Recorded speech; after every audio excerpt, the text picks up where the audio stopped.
Donc venir vers un jeune avec de la joie, de la vitalité, je vais l'entraîner parce que je vais dévoiler en lui non seulement le désir de mettre les tefilines, mais le désir de s'attacher à Dieu tout simplement. Et je peux le faire parce qu'au-dedans de lui, il a aussi l'image du tzaddik qui est en lui. Il a toutes ces notions de perfection dont on peut parler, il les possède. C'est ça le secret de tout. On ne devient jamais que ce que l'on est déjà.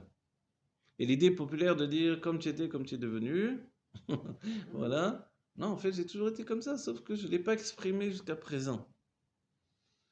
Et à moi de savoir, est-ce que je me dénature ou non? Non.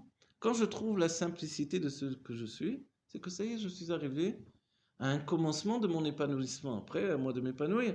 Mais, en fait, mon image divine, elle est déjà dans cette structure-là. Vous voyez? C'est pas qu'elle a des lunettes, forcément. C'est pas que... Mais tout ça, ça vient petit à petit et ça s'installe dans notre vie ou ça vient très rapidement chez certains.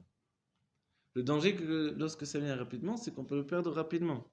Mais il y a des personnes qui ont besoin de se lancer complètement. Mais après, forcément, il y a un service après-vente.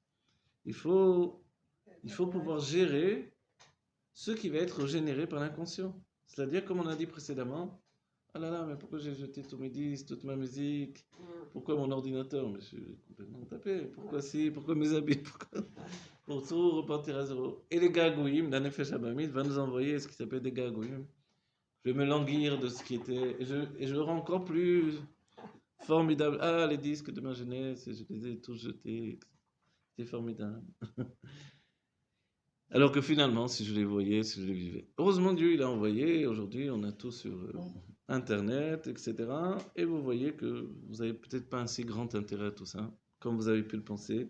Ou ça peut vous tranquilliser une minute sombre de chute que vous avez. Et immédiatement, vous relevez et vous êtes celui que vous êtes. Devenir ce que l'on est, donc c'est mettre en place cette structure intérieure.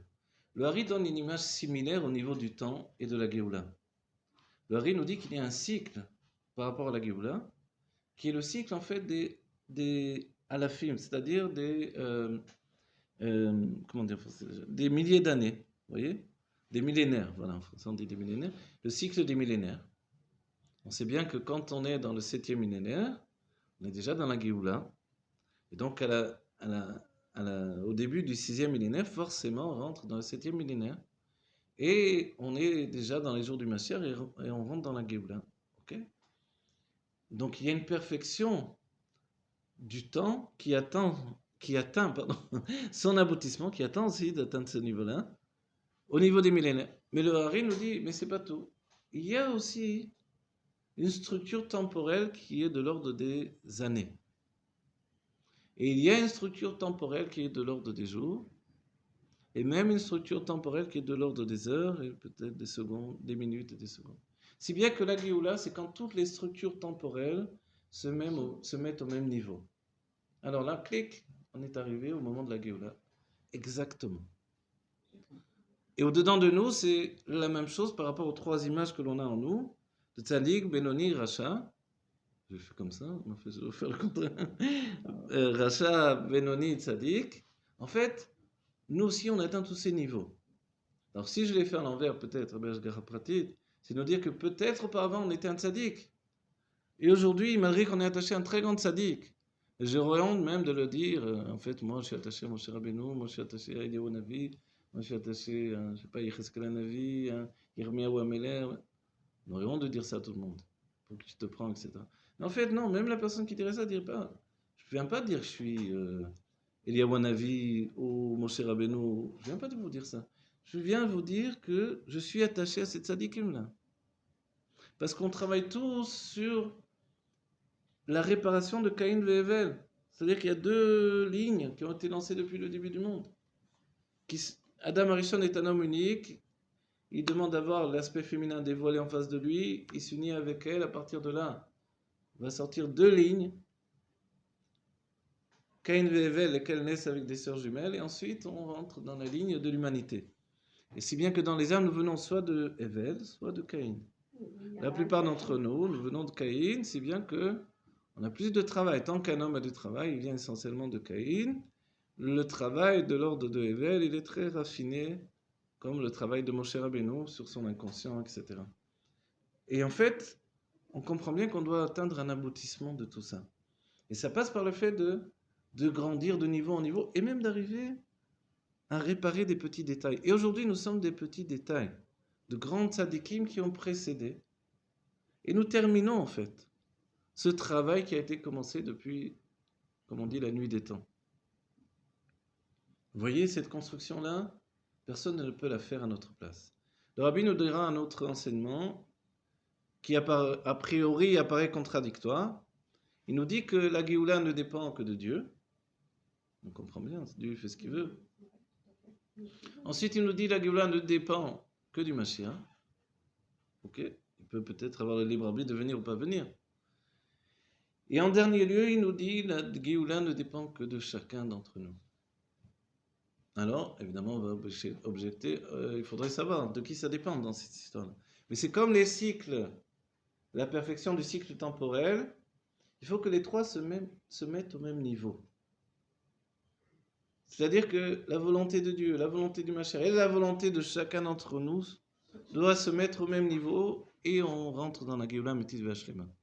De la même manière, donc, quand on pose la question, mais pourquoi le Rabbi a dit Teref Umian Mamash et la Géoula n'est pas venue? Teref Umian Mamash, qui veut dire immédiatement, c'est pas juste que ça a servi pour le moment, le Rabbi l'a dit. C'est qu'aujourd'hui encore, ça provoque la Géoula dans ma vie. Et que je ne serais pas le même juif si j'avais pas cette trifoute, comme on dit, cette voilà, vous voyez, cet attrait, ce désir de Géoula immédiat. Si je penserais à la Géoula de manière calculée, tranquille, etc., non, c'est pas de cette Géoula qu'on parle. On parle d'une Géoula immédiate. Et aujourd'hui, on est toujours dans cet état où la Géoula, pour moi, doit venir immédiatement, pas dans 100 ans, pas dans 50 ans, même pas demain ou après-demain, je m'en fiche, je veux immédiatement. Et ça, c'est ce que le Rabbi nous a transmis par ce Teref Umian Mamash, immédiatement. Donc ce n'est pas un Teref Umian Mamash qui est périmé, c'est un Teref Umian Mamash qui introduit chez nous un axiome de fébrilité pour la Géoula immédiate, tout de suite. Donc c'est non seulement positif, mais actif pour notre vie maintenant. Et comme dit le Sefer Daniel, il faut une Chochma Lehamtin, une sagesse pour patienter et pour vivre la Géoula, qui pourtant la Géoula, Daniel lui-même n'y a rien compris à la date de la Géoula. Et sur la Géoula, il est dit que Yirshu Rechaim, les Rechaim vont exprimer leur mal, comme on exprime, un serpent peut exprimer son venin ou la morsure de...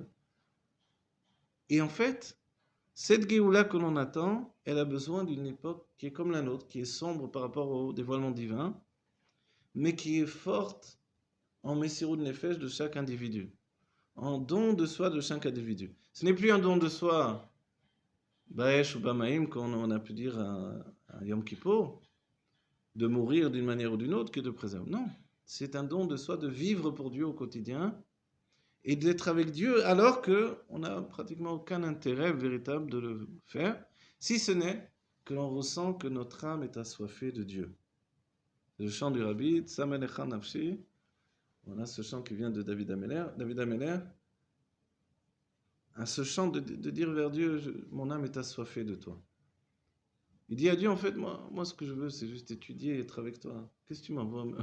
Je suis obligé de me faire prisonnier, de me faire passer pour un fou chez les Plistines, chez les Philistins. Je suis obligé de me faire la guerre, je suis obligé de tout ça, mais moi, j'en ai rien à faire de tout ça. Je le ferai parce que c'est toi. Parce que David Ameller discutait avec Dieu.